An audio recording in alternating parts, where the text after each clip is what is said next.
Let's jump into the mental models. Conflict is actually a cognitive load on our personal power. Most people don't see it as that. When conflict shows up, what we want or need to feel physically or emotionally safe is at risk. And so we get anxious. The central nervous system begins to act up. Before we even cognitively know, before it even registers in the mind that we feel unsafe, physically or emotionally, neuroception has alerted the internal autonomic system that something's amiss.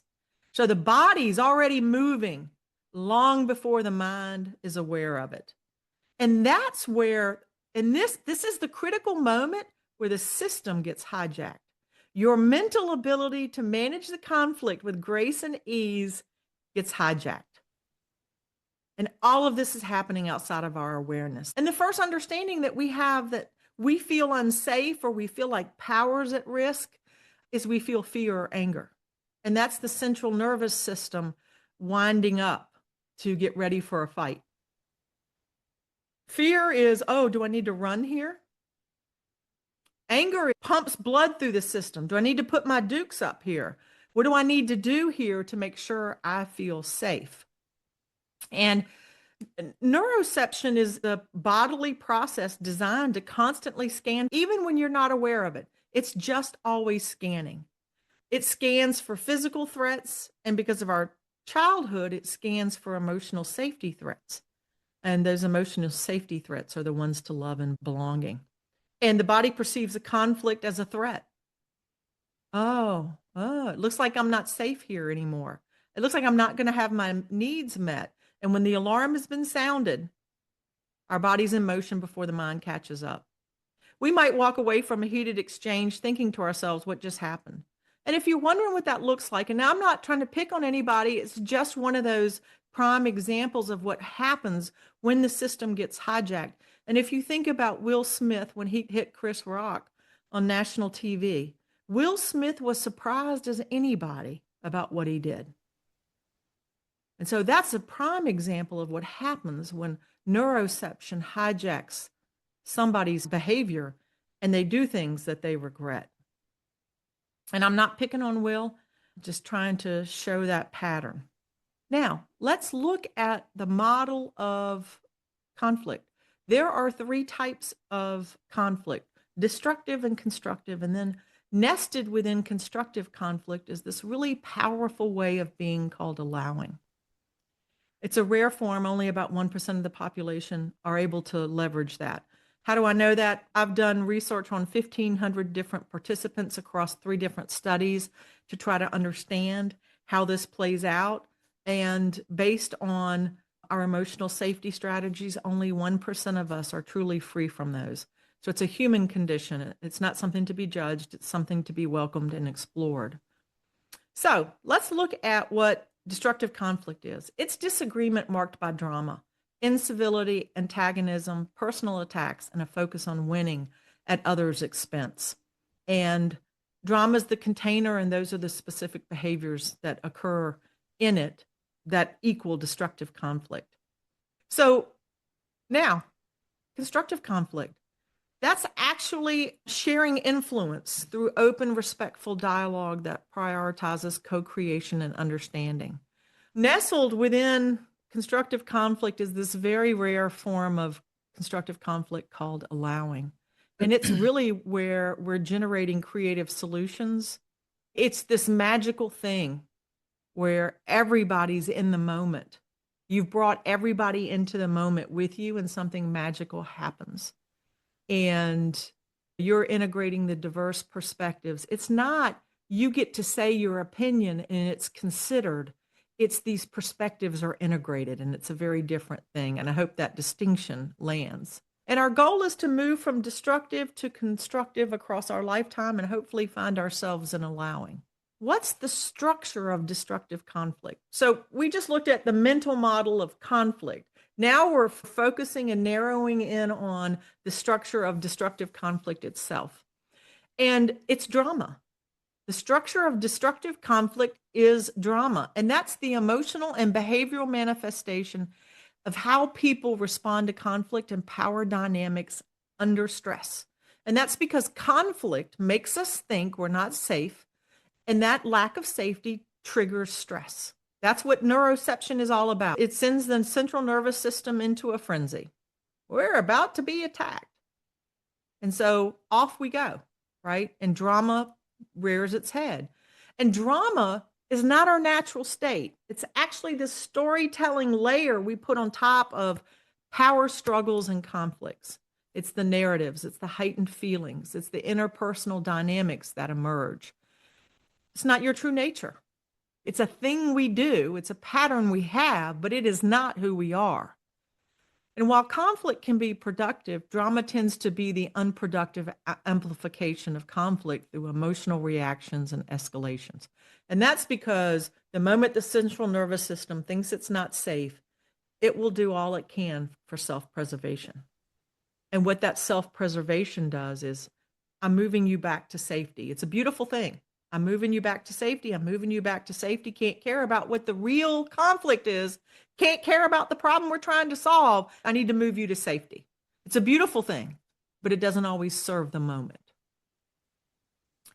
There's a very specific structure to drama. It's called the Karpman drama triangle. This was developed by Dr. Stephen Karpman, and he became very fascinated by human dynamics. And what he discovered is the drama triangle, and it reveals a fascinating yet troubling pattern in human conflict, one that operates like this perpetual motion machine of emotional entanglement. And at its core, it has three interconnected roles: the persecutor, the victim, and the rescuer. But rather than existing as fixed positions, these roles function like three acts in the same play, with participants unconsciously swapping costumes mid-scene. I can start out as the prosecutor and wind up as the rescuer, or I can start out as the victim and move to the persecutor. It's a compelling lens into how a person uses personal power during conflict in a way that undermines collaboration. I'm a former lawyer, so I keep saying prosecutor instead of persecutor. I'm waiting for the prosecutor to show up. So the persecutor's best summarized as, that's your fault. It's not my fault. The persecutor's never going to take responsibility. They're always going to blame somebody else when conflict happens. Under the stress of conflict, the persecutor blames. The victim is best summarized as poor, pitiful me. That's the person who's going to shut down. And then the rescuer is best summarized as, I can help. I can fix this. And these are all born out of how we experienced the emotional betrayals that made us feel emotionally unsafe as children. We are trying to figure out how to be safe, and we watch our parents play these roles, so we adopt them as well. And language is the key indicator of the role someone is playing. You don't have to be a master at this. You just have to listen to the language. The more participants try to break free through these roles, the more entrenched and entangling the patterns become. Understanding this dynamic offers a crucial first step toward stepping off or stepping out of this triangle and nurturing healthier, more balanced relationships. I have people say to me, you mean I have to do everything? I'm the one who has to see this. I'm the one who has to step out of it. Well, it's your choice. But if you want something different and the other person's not able to step out of it, you're going to have to be the one that's brave and courageous enough to do that. And what runs these three drama roles are three emotional safety strategies that developed in childhood. The persecutor is the control by better than emotional safety strategy. I am better than everybody else. This could never be my fault. This has to be your fault. And that's a protection mechanism. There's no judgment. The victim is the control by withdrawing emotional safety strategy at high volume. These safety strategies run at low volume and high volume. When conflict shows up, they all go up. The volume gets turned up and they're at high intensity. The rescuer is the control by helping emotional safety strategy at high volume. And they're always running in the background at low intensity, and conflict turns up the volume. And so in this mental model of victim, persecutor, rescuer, what the research I've done shows that 99% of the population has an active or influencing drama role. That means that these that for 99% of the human population, these roles are active or influencing. It means we're exhibiting patterns of them. And there's something profoundly unifying about recognizing that these patterns are simply part of the human experience and not personal failings. It's what the person is doing to try to remain safe in the conversation or in the moment. And if we can, and we're going to talk about that with another mental model, but that's the point. Rather than becoming the fire breathing dragon, which was my favorite route, somebody antagonized me. It was like, "Rawr!" But that never really resolved anything. And so the understanding that only 1% of people have fully transcended these patterns reinforces the notion that this is our shared human conditioning rather than individual shortcomings. So when you're watching somebody do this, it's like, oh, I recognize this. I know what this is. Oh, I wonder what caused that for them. Something really bad must have happened in their childhood for them to do this. And something bad happening doesn't mean their parents were bad people. It just meant the way that the child experienced it. For some reason, the child thought A and parents did B. Not good, not bad, just is. None of us are bad people. We just have interpretations of the way things went down. So we're all navigating similar emotional terrain and challenges. It's not about being broken. It's not about needing to be fixed. It's about understanding these are common human patterns and supporting each other and growing beyond them when we're ready. When we relinquish control of our choices to these three drama roles, our capacity to collaborate basically disappears because we've gone in protection mode. We're being defensive. All we want to do is remain safe. And so we're tending to personal needs rather than addressing the challenge in front of us.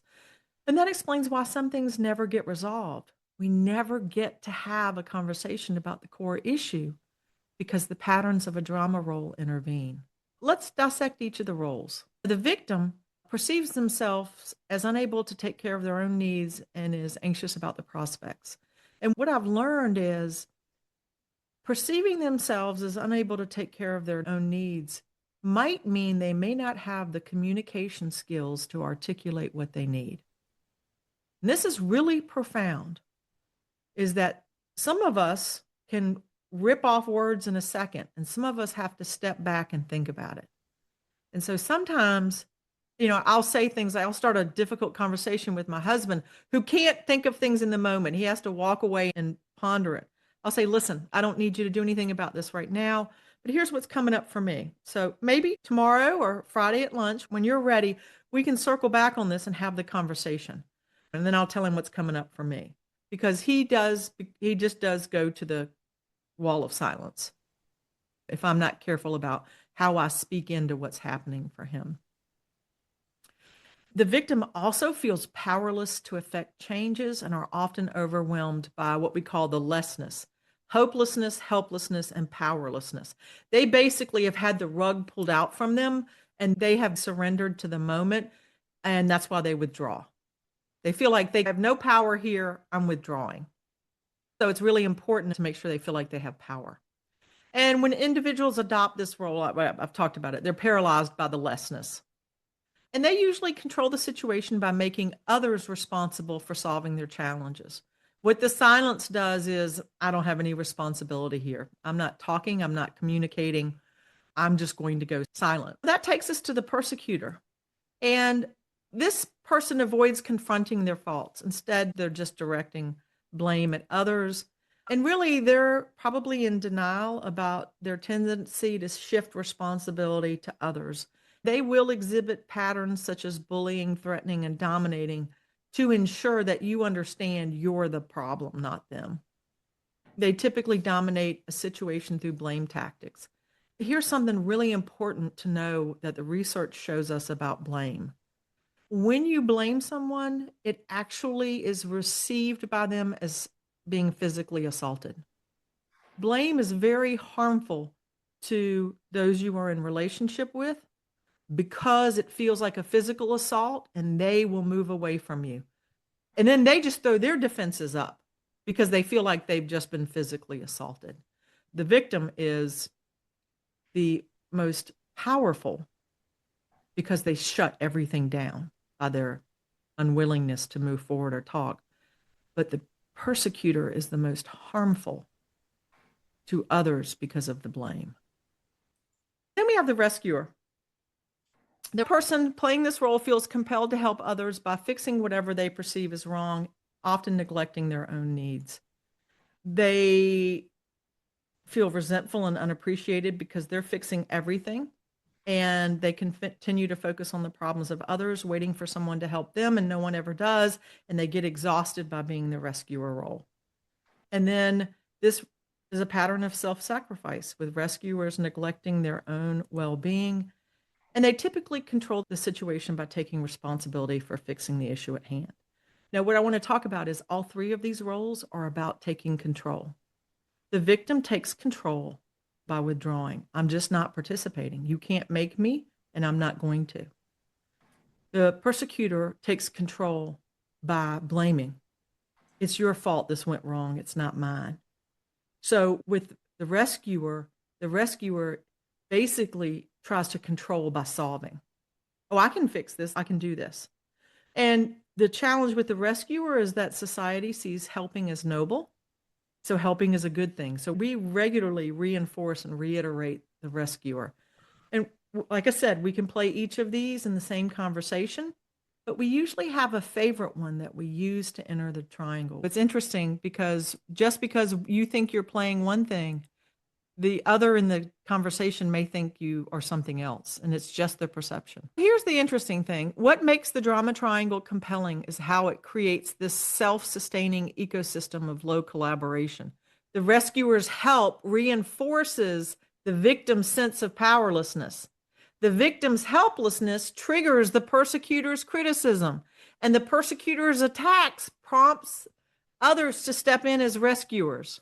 So you can see it's an emotional merry-go-round that we get on, and we just go round and round. And when we shift roles, we actually think we're moving forward, but really what we're doing is we're spinning in place. We're just spinning in place. When we relinquish control of our choices, because when we're in the drama triangle, it's choosing for us, we're not choosing for ourselves. It means that we're probably not going to resolve whatever confrontation we're in the middle of. And that's because we're protecting with these roles rather than trying to solve what's in front of us. A couple of years ago, a colleague suggested I read the book Us by Terry Real. He's a world-renowned relationship coach and therapist. He's like the last thing before divorce court for many marriages. And when I was reading his book, his model on the cadence of every relationship changed the way I see relationships forever. What he says is relationships go through the same circle: harmony, disharmony, repair. Harmony, disharmony, repair. And when we are unable to repair, the divide in the relationship grows. So for a while, I was focusing on, all right, let's figure out how to repair. That's the thing we need to be doing. But really what we need to be doing is we need to notice and name when the disharmony occurs. Because by the time we get to repair, it means the conflict's already happened. And we've probably left what I call trapped energy in our wake. We hurt some feelings, or they hurt ours. So we both walk away feeling dissatisfied with the conversation. So I realized I need to back that up. It's not about repair. It's about naming the tension and the disharmony before it gets any further. And that way, when we can name the tension, when we notice and name it, we can move to co-creation faster. Let's talk about the last mental model. This comes from, if you've ever read the book, A Course in Miracles. It's a really thick book. I just never wanted to read it. It just sort of seemed overwhelming to me. So I said to a colleague who participated in a Course in Miracles class, give me the 3-sentence short version, the cliff notes of what it's all about. And he goes, oh, everything is either a cry of love or a cry for love. Everything in the world is either a cry of love or a cry for love. And playing a drama role is a cry for love. I don't feel safe. I don't know how to articulate that. So I'm going to attempt to control the situation with a pattern. When a conflict starts and you see someone go into the drama role, one of your first thoughts should be, oh, they don't feel safe. This is a cry for love. And as I've mentioned before, the victim is usually the most powerful person in the room because they'll withdraw or shut down, which stops all forward progress. So their cry for love is, I don't know what to do here. I am lost. So I'm just going to shut down. Persecutor is, oh, I'm at a loss here and I don't feel safe, so I'm going to blame. And the rescuer goes, oh, I don't feel safe here, so I'm going to try to help as a way to alleviate my own tension. And here's the beautiful thing about understanding that the drama role is a cry for love. You don't have to answer every cry for love. You don't have to answer every cry of love. It's your choice. And the bigger choice is not am I going to answer it, but if I am, how am I going to answer it? Am I going to play the drama role or am I going to do something different?